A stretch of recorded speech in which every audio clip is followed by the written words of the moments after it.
नमस्कार, मैं आपके साथ तरन्नुम जहान शेख और आप देख रहे हैं इंडिया न्यूज। मध्य प्रदेश छत्तीसगढ़ 8 बज गए हैं और वक्त हो गया है बड़ी बहस छत्तीसगढ़ का। आज बात करेंगे छत्तीसगढ़ बीजेपी में हुए बड़े बदलाव की। हाल ही में बीजेपी आलाकमान ने छत्तीसगढ़ प्रदेश अध्यक्ष की जिम्मेदारी अरुण साव के कंधों पर दी है। अगले साल विधानसभा चुनाव होने हैं और ऐसे में साव से संगठन को भारी उम्मीद भी है। उम्मीदें हैं पार्टी को सत्ता में लाने की। इसी कड़ी में बीजेपी के नए नवेले प्रदेश अध्यक्ष आज रायपुर पहुंचे, जहां पार्टी कार्यकर्ताओं ने उनका जोरदार स्वागत किया है। लेकिन इस स्वागत समारोह में पार्टी के एक धड़े की सक्रियता नजर नहीं आई। बीजेपी आलाकमान ने प्रदेश अध्यक्ष के रूप में बिना किसी गुट वाले अरुण साव का चयन किया। इसके बाद से डॉक्टर रमन सिंह और उनके विरोधी खेमे के नेताओं की सक्रियता अचानक से कम हो गई। साव की नियुक्ति के बाद से पार्टी का एक धड़ा सन्नाटे में आ गया। प्रदेश अध्यक्ष बनने के बाद अरुण साव ने गुरुवार को राष्ट्रीय अध्यक्ष जेपी नड्डा से मुलाकात की। इससे बीजेपी की आंतरिक राजनीति गर्मा चुकी है। बावजूद इसके प्रदेश के नए मुखिया ये जरूर दावा कर रहे हैं कि मिशन 2023 में जीत का सेहरा बीजेपी के सिर बंधेगा और छत्तीसगढ़ में कमल खिलेगा। इधर कांग्रेस प्रभारी पीएल पुनिया भी 3 दिन के रायपुर के दौरे पर है। कुल मिलाकर दोनों ही पार्टियों ने अगले साल होने वाले विधानसभा चुनाव के लिए कमर कस ली है। बीजेपी के नए प्रदेश मुखिया के सामने रमन सिंह खेमे को साथ लेकर छत्तीसगढ़ में कमल खिलाने की जिम्मेदारी है, तो कांग्रेस अपना सत्ता में बरकरार रहने के लिए तमाम जद्दोजहद कर रही है। आज इसी मुद्दे पर आज हम बातचीत करेंगे, लेकिन उससे पहले आपको सुनाते हैं कि बीजेपी और कांग्रेस का इस पूरे मसले पर क्या कुछ कहना है। का उत्साह, ये जोश, ये जुनून बता रहा है कि 2023 में कमल खिलेगा। भारतीय जनता पार्टी का एक एक कार्यकर्ता उत्साहित है, पूरी ऊर्जा से 2023 में कमल खिलाने के लिए लगेगा। कार्यकर्ताओं का उत्साह, ये जोश, ये जुनून बता रहा है कि 2023 में कमल खिलेगा। भारतीय जनता पार्टी का एक एक कार्यकर्ता उत्साहित है, पूरी ऊर्जा से 2023 में कमल खिलाने के लिए लगेगा। अब उसका जवाब तो उन्हीं से लीजिए कि अंतर्कलह कितना और बढ़ेगा। केवल अध्यक्ष बदलने से कोई काम नहीं चलेगा जब तक जो संगठन उनका साथ ना दे। और 4 साल में 4 अध्यक्ष अगर बदलेंगे तो क्या स्थिति होगी, ये आप अंदाज लगा सकते हैं। जिंदाबाद जिंदाबाद जिंदाबाद, स्वागत है भाई, स्वागत है।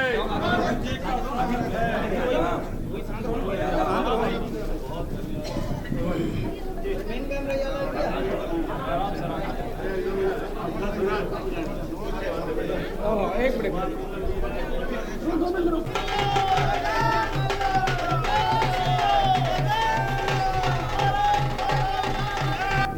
परिस्थिति में है और न्यायिक जांच की भी मांग की है। मांग किया है और अजय जी ने बहुत अच्छे से उठाया है कि तो आपको बता दें कि जिस तरीके से बीजेपी में बड़ा बदलाव देखने को मिल रहा है और 2023 की अगर बात कर ली जाए, दोनों ही पार्टियां काफी ज्यादा सक्रिय नजर आ रही है, क्योंकि बैठकों का सिलसिला अभी से साफ तौर पर देखने को मिल रहा है और तमाम जद्दोजहद दोनों ही पार्टियों की तरफ से। एक तरफ बीजेपी साफ तौर पर पूरा दावा कर रही है कि 2023 में कमल खिलेगा, तो वही कांग्रेस का कहना है कि 2023 में भी हम सत्ता में बरकरार रहेंगे और सत्ता में बरकरारी को लेकर कांग्रेस की तरफ से भी तमाम बदलाव किए जा रहे हैं, कांग्रेस की तरफ से भी तमाम जद्दोजहद की जा रही है। आज इसी पर हम चर्चा करेंगे और ऐसे में जिस तरीके से बीजेपी के प्रदेश अध्यक्ष को बदला गया है, अपने आप में कई तरह के सवालिया निशान भी खड़े हो रहे हैं। चलिए तो चर्चा की शुरुआत करते हैं। हमारे साथ एक पैनल जुड़ चुका है। प्रीति उपाध्याय कांग्रेस नेता, बहुत बहुत स्वागत है। लक्ष्मी वर्मा बीजेपी की नेता, बहुत बहुत स्वागत है। और के शर्मा जी हमारे साथ जुड़ चुके हैं, वरिष्ठ पत्रकार हैं। चर्चा की शुरुआत लक्ष्मी जी हम आपसे ही करेंगे। एक बड़ा बदलाव, प्रदेश अध्यक्ष बदल दिया गया, 2023 को लेकर टेंशन, किस बात की टेंशन? पार्टी है जी, कोई टेंशन की बात नहीं। चुनाव जो है उसके लिए हर राजनीतिक पार्टी तैयारी करती है और उस तैयारी के तहत वो चुनाव लड़ती है। भारतीय जनता पार्टी के जो कार्यकर्ता है वो ग्राउंड लेवल तक के हैं, गांव-गांव तक के हमारे बूथ समिति के अध्यक्ष बने हुए हैं और बूथ समिति में प्रत्येक समाज से लेके प्रतिष्ठित व्यक्ति और कार्यकर्ता, महिला कार्यकर्ता, सारे लोगों की नियुक्ति हो चुकी है। और लगातार पार्टी जो है, संगठन भारतीय जनता पार्टी की संगठन है, वो पहले से ही बहुत सशक्त है और कार्यकर्ता सक्रिय है। पार्टी चुनाव के लिए पूरी तरह तैयार है। ये जो एक कांग्रेस मुद्दा बना रही है कि संगठनात्मक स्तर तक के प्रदेश अध्यक्ष को लगातार बदला जा रहा है। एक सामान्य प्रक्रिया है, अगर कोई संगठन है तो उसमें व्यक्ति जो है समय के हिसाब से आते हैं और जाते हैं और वो सतत चलने वाली प्रक्रिया है, तो उसमें कोई कहीं आश्चर्य की बात नहीं है। ये राजनीतिक रंग देने का जो प्रयास किया जा रहा है, निश्चित रूप से कांग्रेस के लोग जो है वो आने वाले समय में 2023 में जो चुनाव होना है उसमें आज जनता उनको नकार चुकी है, इसलिए वो डर रहे हैं और वो उस ढंग से बात को रख रहे हैं। मेरा ये मानना है कि अरुण साव जी के नेतृत्व में निश्चित रूप से भारतीय जनता पार्टी 2023 में सरकार बनाएगी और सरकार की आप कांग्रेस देखेगी। ठीक है लक्ष्मी जी, इसका जवाब भी ले लेते। प्रीति जी, किस साफ तौर पर कहना है बीजेपी का कि उनकी पूरी तैयारी है, आश्वस्त है वो बिल्कुल अपनी जीत को लेकर, और कहीं ना कहीं उनका कहना है कि कांग्रेस को डर है।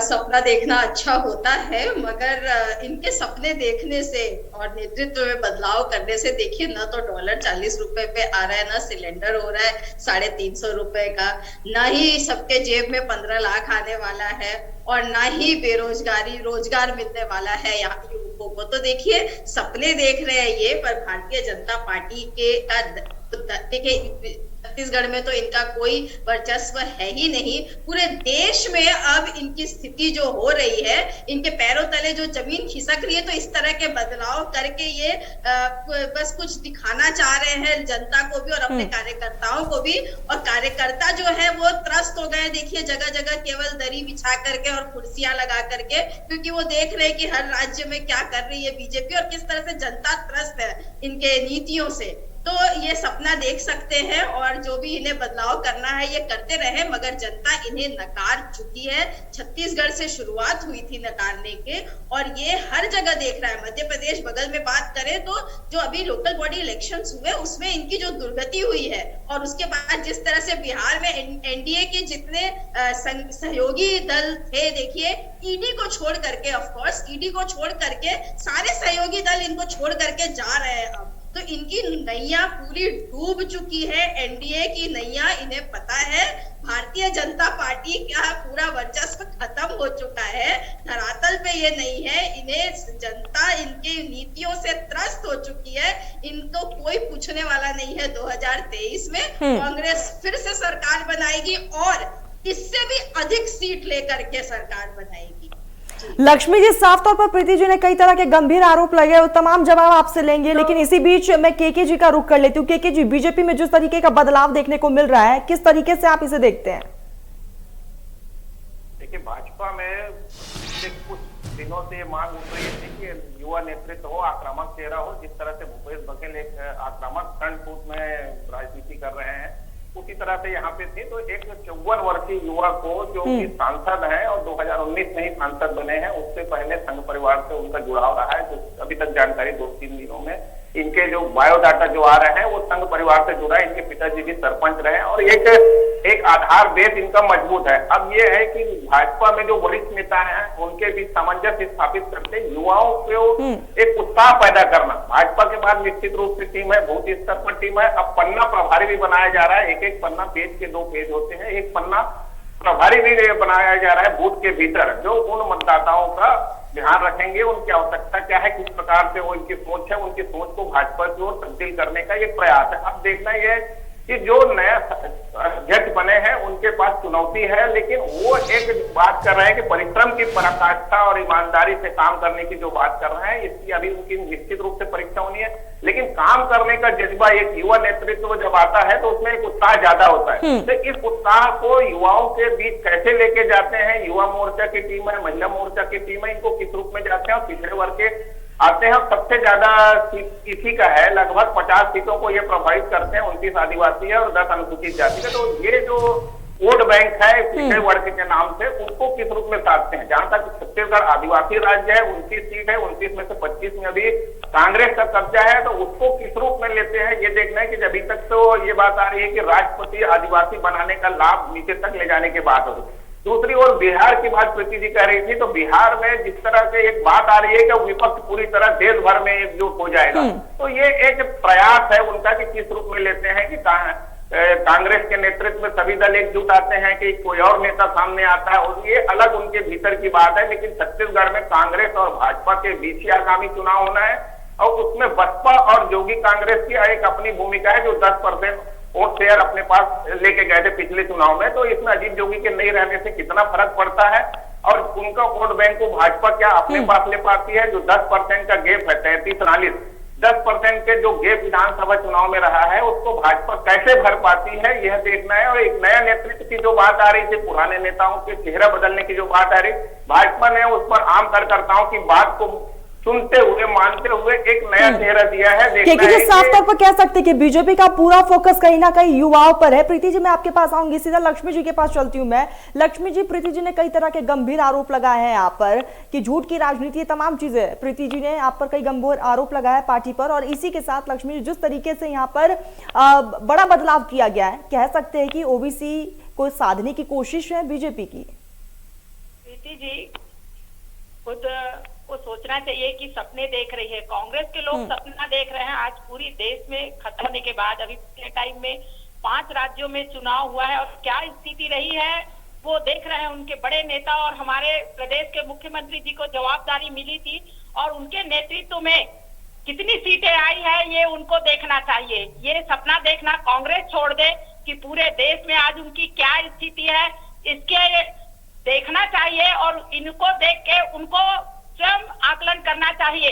छत्तीसगढ़ के परिप्रेक्ष्य में जो चुनावी वादे किए गए थे, लोक लुभावन वादे, प्रीति जी बता दें कि एक भी जो डेवलपमेंट का काम है वो हुआ होगा। 3 साल में ये रिपेयरिंग का भी काम जो है वो नहीं करवा रहे हैं। पूरे प्रदेश में क्या स्थिति है, इनके मंत्री जी ने खुद गंभीर आरोप लगाए मुख्यमंत्री जी के ऊपर कि जो सबसे जरूरतमंद हमारे जो तबके हैं, गरीब वर्ग है, जो निजी तबका है, उसके लिए आवास जो है 10 लाख आवास को ये बना नहीं पाए। आज सारी जो योजना है, चाहे नल जल योजना की बात करें, 30वें नंबर पे है, शिक्षा का दर 30वें नंबर पे है। और पीटी हमको बताती है कि सपना ना देखे, आप सपना ना देखे। छत्तीसगढ़ में आप जनता जो है वो ठगा महसूस कर रही है। कांग्रेस को वोट देने के बाद आपने देखा है कि जस्ट 6 महीने के अंदर लोकसभा चुनाव में किस तरह से आपको वोट मिला। तो 6 महीने के अंदर ही छत्तीसगढ़ की जनता आपको समझ चुकी थी कि आपने जो वादा किया है वो किसी तरह कोई पूरा नहीं करने वाले हैं। महिला बहनें हैं, आज देखिए आपने स्व सहायता समूह। ठीक है लक्ष्मी जी, जवाब ले लेते। प्रीति जी कुछ कहना चाह रही है, प्रीति जी जवाब रखिए। लक्ष्मी जी भूल रही है कि जब चुनाव हुआ था तो कांग्रेस 68 सीट पर थी, और उसके बाद लगातार उपचुनाव हुए और अब 71 सीट पर है। लक्ष्मी जी आंकड़ों पे थोड़ा ध्यान दें। लक्ष्मी जी एक और चीज बहुत आसानी से साइड पे रख दी जिस बात को कि आदिवासी जो उनके अध्यक्ष थे उनको अंतर्राष्ट्रीय आदिवासी के दिन ही हटा करके छत्तीसगढ़ के आदिवासियों का जिस तरह अपमान किया है बीजेपी ने, लक्ष्मी जी पूरा मौका दिया जा रहा है, नहीं करेंगे छत्तीसगढ़ के आदिवासी। रही बात जिस नेतृत्व की ये कर रहे हैं, तो उस नेतृत्व को 15 साल के नेतृत्व को छत्तीसगढ़ ने किस कदर नकारा है, किस तरह 15 सीट पे समेट दिया, ये इसी से पता चल रहा है। और छोड़िए छत्तीसगढ़ की जनता के, आपके तो खुद के केंद्रीय नेतृत्व आपके इन नेतृत्व पर भरोसा नहीं कर रहे हैं। और खुद ये लोग एक दूसरे पर कमेंट कर रहे थे कि कौन कपड़ा सिला करके रखा है, कौन बैठा है। तो देखिए इनके आपस की गुटबाजी, इनके पास इनका जन आधार खो चुका है। ये फ्रस्ट्रेटेड है आज के डेट में, और इन्हें पता है कि इनका जन आधार नहीं है, इसलिए ये बस आपस में लड़ रहे हैं। और जहां तक कांग्रेस का सवाल है, कांग्रेस ने अपना सारा वादा पूरा किया। सबसे महत्वपूर्ण, सरकार बनने के साथ साथ किसानों का कर्जा माफी हो या किसानों को एमएसपी का पूरा गारंटी। देखिए हर एक मुद्दे पर 85% अपने घोषणा पत्र का कांग्रेस 3.5 साल में पूरा कर चुकी है। अभी 5 साल पूरा नहीं हुआ है, पहली बात। दूसरी बात बहुत ज्यादा ध्यान देने की है कि बीजेपी अपने सभी वादों पर जो करती है, क्या बीजेपी पूरा उतरती है? हम फिर से लक्ष्मी जी को याद दिलाना चाहेंगे कि 15 लाख मोदी जी ने कहा था एक भारतीय को मिलेगा। आज ही एक और वीडियो देख रहे थे जिसमें वो बोल रहे थे काला धन दूसरे देश से लाएंगे, उसका 5% टैक्स पेमेंट करने वालों को अवार्ड के रूप में देंगे। काला धन लाना तो दूर की बात, डबल हो गया स्विस बैंक में इंडियन का बैलेंस। तो इनकी जो झूठ है, ये देखिए ये झूठी भारतीय झूठी पार्टी, और अब तो झंडा बेचो पार्टी बन गई है। तो देखिए, ये भारतीय जनता पार्टी का जो मूल चरित्र है, ठीक है प्रीति जी, लक्ष्मी जी से इसका जवाब लेंगे, लेकिन मैं सीधा केके जी का रुख कर लेती हूँ। केके जी, साफ तौर पर बीजेपी ने जिस तरीके से बदलाव किया है और कहीं ना कहीं 2023 को ध्यान में रखते हुए ओबीसी आरक्षण, ओबीसी पर कहीं ना कहीं ओबीसी सीटों को साधने की यहाँ पर कोशिश की जा रही है बीजेपी की तरफ से, इस गणित को किस तरीके से समझे? देखिए, पिछड़ा वर्ग की मैं पहले ही कहा कि इसमें सर्वाधिक सीटें जो है पिछड़ा वर्ग से को प्रभावित करती है, उन सीटों को उन्हीं पर यह ध्यान केंद्रित करने की बात है। खासकर रायपुर बिलासपुर संभाग की बात करें तो इनमें पिछड़े वर्ग की संख्या बहुत ज्यादा है और जो कहा जाए कि 50% सीट जो है इनको 50 सीटों 90 में से 50 सीट को ये प्रभावित करते हैं और उन्हीं को साधने का एक प्रयास हो रहा है। अभी देखिए कि नेता प्रतिपक्ष भी अभी पिछड़े वर्ग से हैं, धर्मलाल कौशिक जी, और देखना है कि ये बात आ रही कि उसमें परिवर्तन हो, लेकिन जातिगत समीकरण के आधार पर देखें तो आदिवासियों को किस रूप में भाजपा प्रदेश में सामने लाती है और अनुसूचित जाति के किस नेता को आगे करती है, ये भी देखने वाली बात है। 10 सीट है और अभी तक तो इसमें 14 और 71, ये एक बड़ा गैप है जो प्रीति जी बता रही है। और लेकिन भाजपा को 14 से 46 तक जाना इतना आसान नहीं है, इसके लिए कड़ी मेहनत की आवश्यकता है।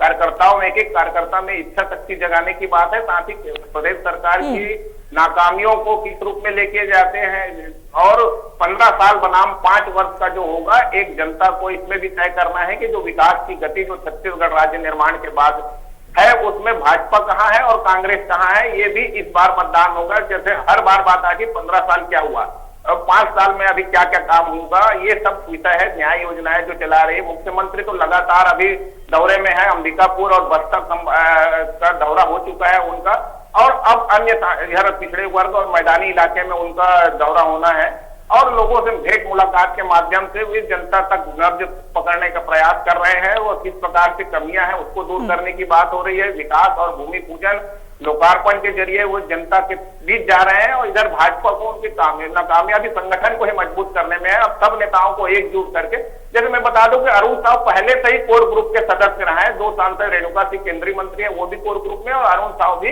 ये कोर ग्रुप में है। 16 लोगों का जो भाजपा का कोर ग्रुप है, यही यहाँ पे नेतृत्व करता है, निर्णय लेने के अधिकार इनके पास रहता है और उस कोर ग्रुप के सदस्य होने के साथ एक अनुभव इनके दिख रहा है। आज देखेंगे बृजमोहन अग्रवाल, रमन सिंह उनके साथ नजर आए। कुछ नेता जो नंद कुमार साय की बात करें, सरोज पांडे का, वो आज नजर नहीं आया, जिसको लेकर आवाज उठ सकती है। लेकिन मुझे लगता है कि सबको साथ करके एक सत्ता का रास्ता तैयार करने के लिए अरुण साहब को मेहनत करनी पड़ेगी, पूरे जगह दौरा करना और सभी नेताओं को एकजुट करना सबसे बड़ी बात।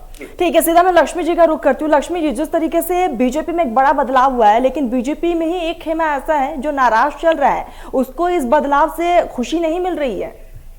देखिए, ये एक थोड़ा सोच है कि नाराज चल रही है, कोई भी नाराज नहीं है। संगठन में सतत जो है बदलाव होते रहता है।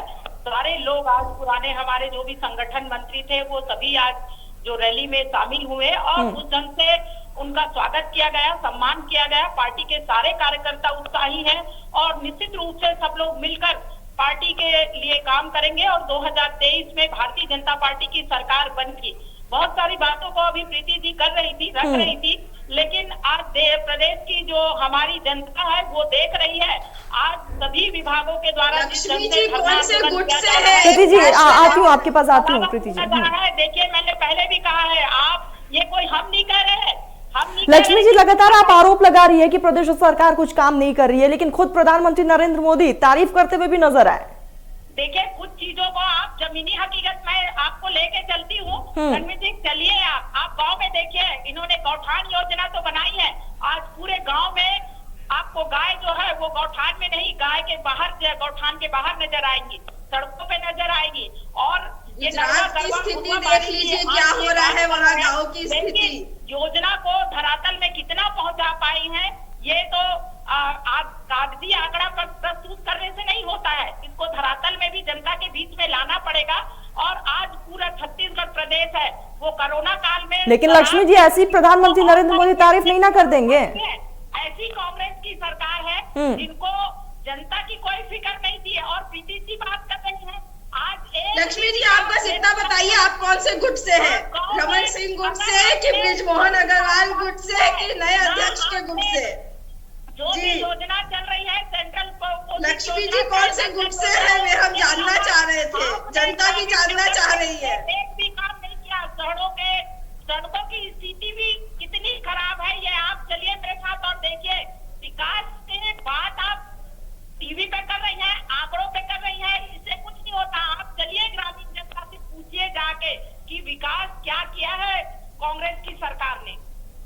प्रीति जी जवाब दीजिए।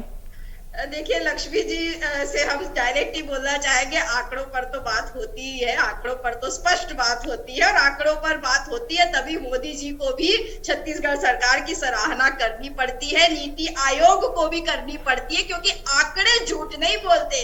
अब ये देख लीजिए भारतीय जनता पार्टी के चरित्र, लक्ष्मी जी भारतीय जनता पार्टी से बोल रही है टीवी पर आंकड़े दे रही है आप। अरे आंकड़े है तभी तो दे रहे हैं, और आंकड़े झूठ नहीं बोलते हैं। भारतीय झूठी पार्टी के लोग झूठ बोलते हैं, आंकड़े कभी झूठ नहीं बोलते लक्ष्मी जी। और लक्ष्मी जी एक बात का जवाब नहीं दी, मैंने कई बार पूछा कि वो स्वयं कौन से गुट से है, रमन सिंह जी के गुट से है या नए अध्यक्ष साव जी के गुट से है। ठीक है प्रीति जी, एक मेरा सीधा सवाल है आपसे। प्रीति जी एक मेरा सीधा सवाल है आपसे, जिस तरीके से एक बड़ा बदलाव देखने को मिल रहा है बीजेपी में, क्या आने वाले समय में 2023 को ध्यान में रखते हुए कांग्रेस के लिए एक बहुत बड़ी चुनौती है? बिल्कुल चुनौती है। आज हमारे बीच में अरुण साव जी आए हैं, ये कह रहे जरूर है, देखिए पिछड़ा वर्ग से एक बड़ा चेहरा है, आज कांग्रेस के सांसद है, और राष्ट्रपति के रूप में हमारे यहाँ आदिवासियों को इन्होंने नकार दिया है, जनता देख रही है। छत्तीसगढ़ के आदिवासियों का अपमान किया है, छत्तीसगढ़ के। ठीक है प्रीति जी जवाब सुनिए। प्रीति जी सोच रहे हैं कि छत्तीसगढ़ में सरकार बनाएंगे, ये कोई छोटी सम्मान की बात नहीं है। आदिवासियों को नकार कर, आदिवासियों का अपमान करके भारतीय जनता। ठीक है प्रीति जी, मैं आपके पास ही आती हूँ। प्रीति जी बहुत सीधा सवाल आपसे, जिस तरीके से बीजेपी में बदलाव देखने को मिला है, कांग्रेस के लिए कितनी बड़ी चुनौती है? बिल्कुल कोई चुनौती नहीं है, ये सारा उलट फेर करने की कोशिश कर रहे हैं, सारे परम्यूटेशन कॉम्बिनेशन ट्राई कर रहे हैं, क्योंकि इन्हें पता है कि इनका जनाधार हो चुका है, इन पर विश्वास नहीं कर रही है जनता। बिल्कुल जनता ने केंद्र सरकार की स्पेशली जो नीतियां देखी है और उसके कंपैरेटिव कांग्रेस की सरकार का काम यहाँ देखी है, तो जनता पूरी तरह से कांग्रेस के साथ है। हम 71 से भी ज्यादा सीट के साथ सरकार बनाएंगे। ठीक है, मैं सीधा केके जी का रुख कर लेती हूँ। केके जी जिस तरीके से बीजेपी में एक बड़ा बदलाव हुआ है, लेकिन एक खेमा है बीजेपी में ऐसा जो इस बदलाव से नाराज चल रहा है।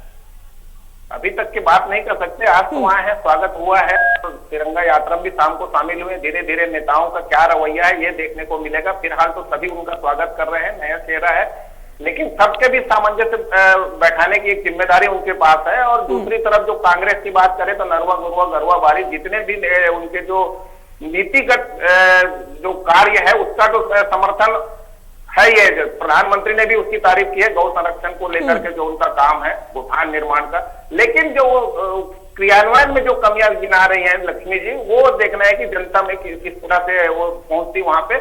और क्रियान्वयन के साथ साथ केंद्र सरकार की जो बात आ रही है कि इसमें वादा खिलाफी की जो बात आ रही है, उसमें महिलाओं की भूमिका, जैसे कहें कि उत्तर प्रदेश में बात आई थी कि 50% महिलाओं को टिकट देने की कांग्रेस ने वहां पे बात की थी। क्या छत्तीसगढ़ में किस प्रकार से महिलाओं को जोड़ने का प्रयास दोनों पार्टियां करती है? क्या कोई पार्टी ऐसे आती है जो 50 जो टीवी डिबेट में तो देख रही कितने अच्छे हमारे यहाँ छत्तीसगढ़ के वक्ता है, लेकिन टिकट वितरण के समय इनकी उपेक्षा न हो। 50% टिकट जो उस समय उत्तर प्रदेश की, बिल्कुल केके जी साफ तौर पर राजनीति देखने को मिल रही है और ऐसे में वक्त की बेहद कमी है। प्रीति जी, लक्ष्मी जी और केके जी, आप तीनों हमारे साथ जुड़े, आपने अपना कीमती वक्त दिया, आप तीनों का बहुत बहुत शुक्रिया।